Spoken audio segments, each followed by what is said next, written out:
Hey, welcome back to Ramsey Land. Today I'm going to show you how to synthesize Piranha solution, and we'll even test its corrosive power on Oscar Mayer hot dogs. Check this out. All I'm using in this investigation, of course, are Oscar Mayer wieners. I'm using 18 molar concentrated sulfuric acid, H2SO4. I'm using 34.5% concentrated hydrogen peroxide, H2O2, a 2,000 milliliter beaker, and a 250 milliliter beaker.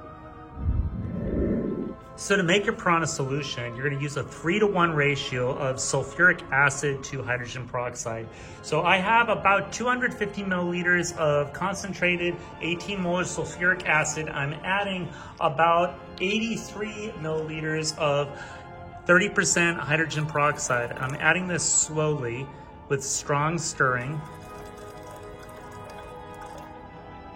to synthesize my Piranha solution, also known as Caro's acid.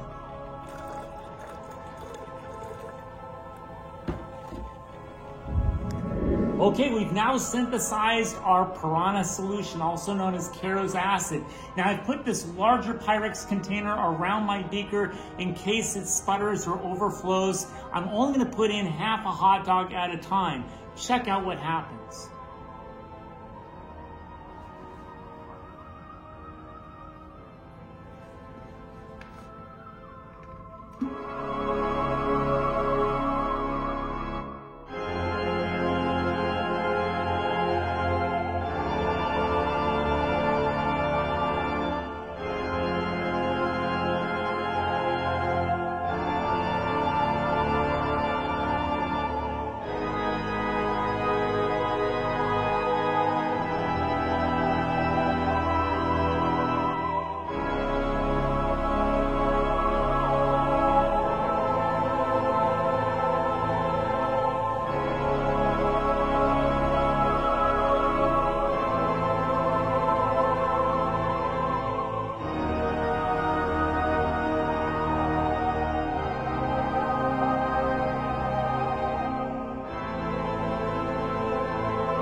Well, now you can see my Piranha solution has turned completely clear, and that's because the sulfuric acid dehydrates any organic matter to elemental carbon.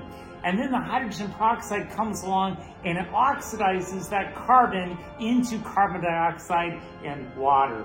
Isn't that amazing? It went through that hot dog so quickly. Unbelievable, the corrosive power of Piranha solution. I hope you enjoyed today's edition of Ramsey Land, and I'll see you next time. If you enjoyed this presentation, be sure to remember to like and subscribe.